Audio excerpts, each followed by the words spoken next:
This is the 12th of January, witness Wilde rehearsal.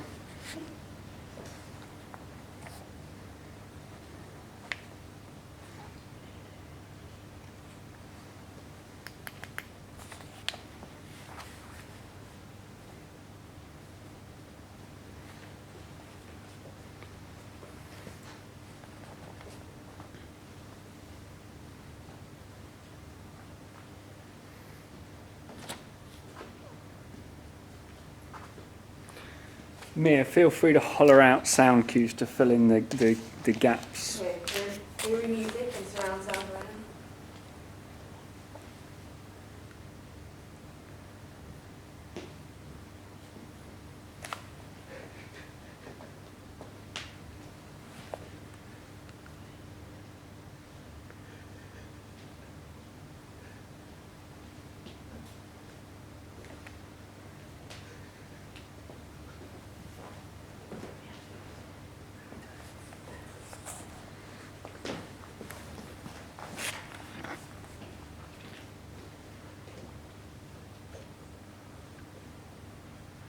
The cult of celebrity is a societal image, a morose fabrication. We crave to see our heroes succeed, yet we wish to see them fail. I suppose, in a way, I was the first true celebrity. You see, I was so very infectious in my manners.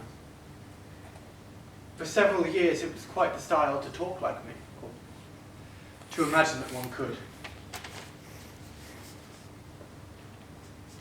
1895. Prison doors man. What a very long time ago. What a very difficult year. To each of us, different fates are meted out.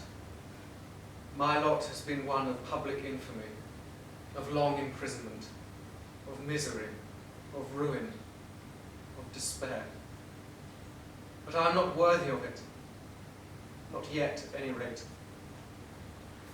Everything about my tragedy has been hideous, repellent, mean, lacking in style. Our very dress makes us grotesque. Of all possible objects, I was the most grotesque.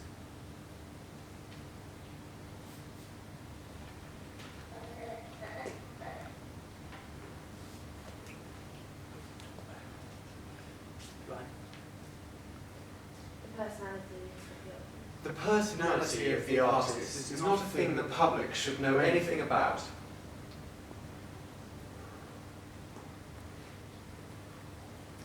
A beautiful, dark, 10-button jacket, satin lapels, a beaver collar on my greatcoat. My tie was gold, dark gold with a pearl pin, lemon yellow gloves. I took one off to light a cigarette, and I had the most marvelous ring, most unusual for a gentleman, a scarab. I did smoke incessantly, and I noticed when I lit my cigarette, my right hand shaking, only slightly. Yeah. That's why you're here, isn't it? To hear the story of my downfall. There are only two who were at the center of that most turbulent time in my life. Constance. 11 years of marriage, and I can hardly talk to my wife. I can hardly bear to be in the same house as my wife. Me upstairs, her downstairs, both of us creeping. I don't dare talk to a priest, much as I should like to sit in the shadows and whisper obscenities to a grave young man who knows nothing of my life. Bosie. Dearest of all boys. You are delightful, red and yellow wine to me. Greek and gracious, distorted with passion. Let us always be infinitely dear to one another, as indeed we have been always. I cannot live without you. You are so dear, so wonderful. I miss your boyish beauty, the bright swordplay of your wit, the delicate fancy of your genius, so surprising always in its sudden swallow flights towards north and south, towards sun and moon. I suppose we should start with the marriage.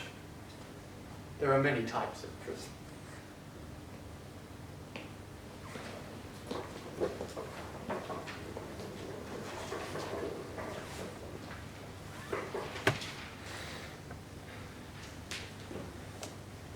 What are you writing, my love? I'm still working on Ernest. I can't seem to find an ending. He's just stuck there with the handbag. Well, who is it that finds the handbag? Oh, Miss Prism does, but that doesn't give him a surname. Well, what if Jack had a brother like you and William, and Lady Bracknell had a sister, and therefore Jack and Algernon were brothers? Perfect. Oh, my constant Constance. But he still needs to find out his Christian name. Ah, he could look up his father's name in the army lists. I always told you, Gwendolen, that my name was Ernest, didn't I? Oh, how lovely. It's so lovely to be of use again. Remember those days that we spent by the fire, perfecting every word to ensure that your first manuscript for Ellen Terry was perfect. I miss those times that we would spend laughing and chasing one another. Do you remember?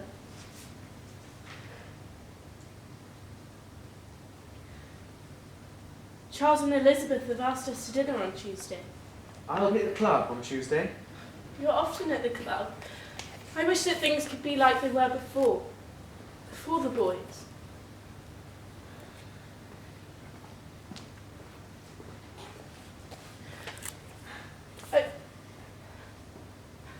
I love you, Oscar. Oscar, tell me in truth, do you love me?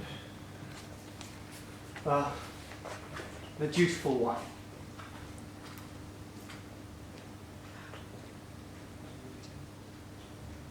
No, you get up and then Rosie's supposed to do that.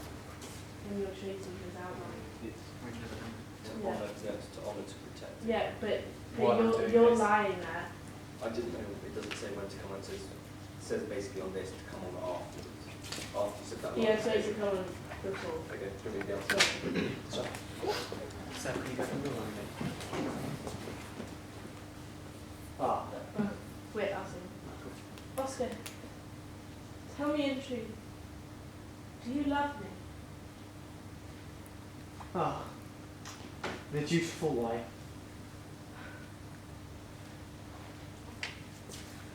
To honour, to protect, to comfort, to obey, to support, to uphold, to believe, to love.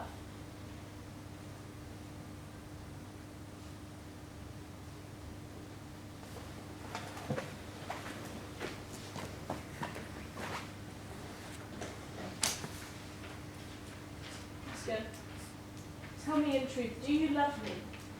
Not the way you want me to. Of course I do. How could you ask such a thing?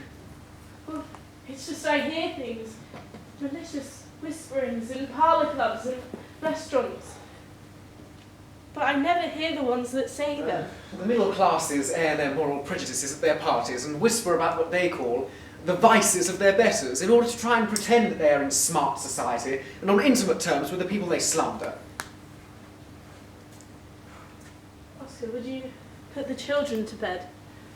Remember you promised them a story. Of course, my dear.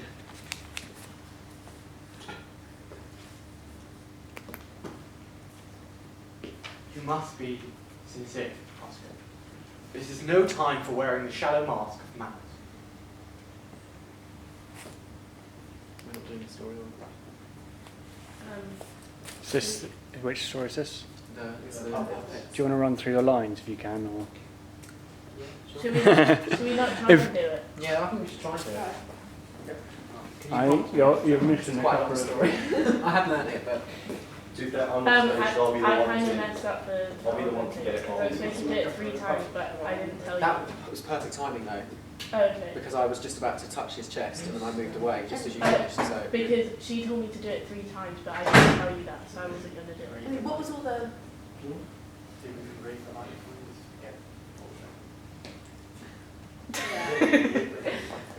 I like thought you were like trying to go into this circle. We got the prints, or no, it's still up.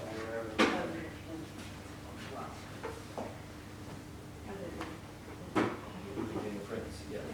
I can't kneel like this for like the whole Maybe I'm story. doing it badly, but I No, don't. People make sacrifices for art. Maybe I'll shall I sit like this? Maybe when it's like lighting, this, yeah, lighting and It's and the actual frame. You feel like a show. Not doing my times. It's going to look weird on the video. Yeah, okay, we don't have the print, but we're going to do what we can anyway. Yeah, do what you can and at least sort of run the lines. And I've not actually heard the story out loud, so it'll be interesting to hear. Are we ready? Does that make it look like it's coming closer? Yeah. Yeah. Can you see me? No. Next. Mia, are you ready to front? Yeah, wait, I'm So where would the happy prince be? Where would Seb be? Just stand where you're going to be. You don't want to go through that way. You want to go through the other one. We're breaking realism. Could it be seen? It's fine as long as you don't break any of the props. Oh, See what I did there? Okay, so we go. High above the land, on a tall column, stood the statue of the Happy Prince. He was gilded all over with thin leaves of fine gold. For eyes he had 2 bright sapphires, and a large red ruby glowed in his sword hilt. He was very much admired. One day, there flew a little swallow. His friends had gone away to Egypt 6 weeks before, but he had stayed behind, for he was in love with the most beautiful reed. "Will you come away with me?" he said to her finally. But the reed shook her head. She was so attached to her home. All night long he flew, and in the morning he arrived at the city. Then he saw that the eyes of the Happy Prince were filled with tears, and tears were running down his golden cheeks. "Dear little swallow," said the prince, "you tell me of marvellous things, but more marvellous than anything is the suffering of men and of women. There is no mystery so great as misery. Fly over my city, little swallow, and tell me what you see." Then he flew back and told the prince all that he had seen. "I am covered all over with thin Take a leaves." moment. Refocus yourself. Carry on when you're ready. He's over in my workshop still. Then he flew back and told the prince all he had seen. "I am covered all over with fine gold," said the prince. "You must take it and give it to the poor, for the living always think that gold can make them happy." In the winter months, the poor little swallow grew colder and colder, but he would not leave the prince. He loved him too well. But at last he knew that he was going to die. He had just strength enough to fly up to the prince's arm once more. "Will you let me go? Goodbye, dear prince," said the swallow. He murmured, "Will you let me kiss your hand?" "I am glad that you are going to Egypt at last, little swallow," said the prince, "for you have stayed too long here. But you must kiss me on the lips, for I love you."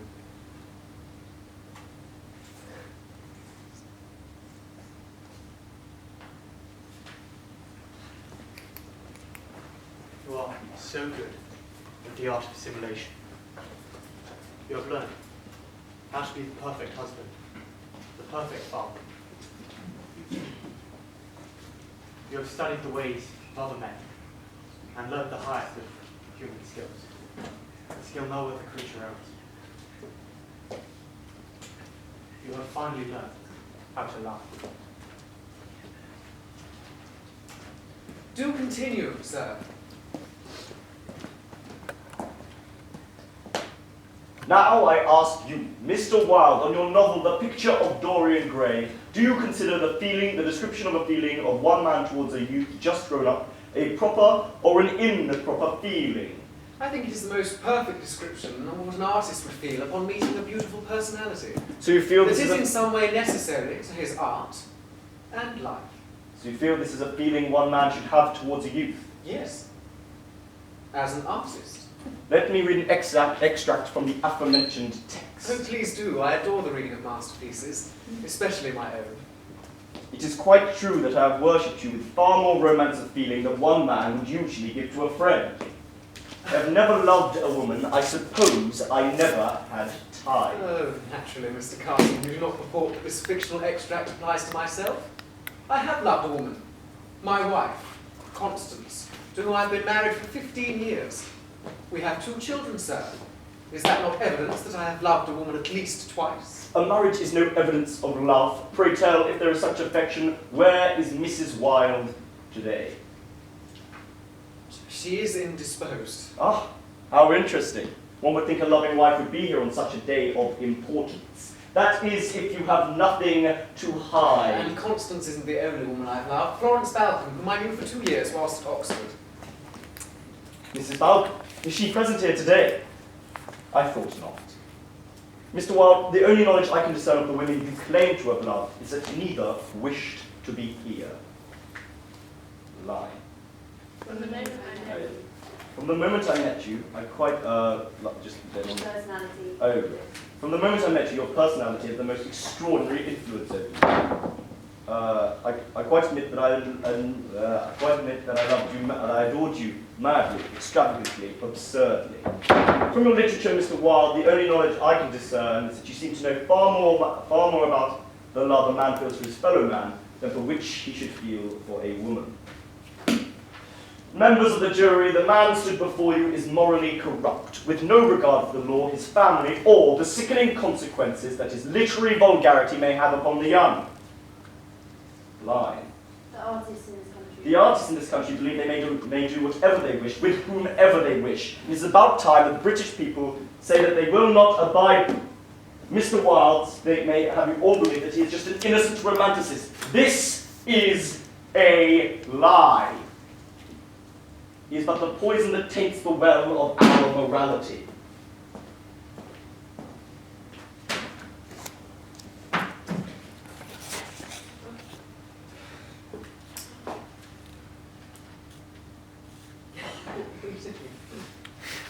It says in a world towards the frame for the world to walk into. He has a monologue. You have a monologue. Yeah, that's one very long moment. Is that she? She's moved it, so Yes, okay. Sorry, I didn't realise. Okay, so what are we moving to next, do we think? scene 3 really. Which is... It is Wilde saying suffering is one very long moment, but before that, in a world holds the frame for Wilde to walk into. Wilde walks to prison and sits to read Game of Thunders. What? We ever... I'm just going to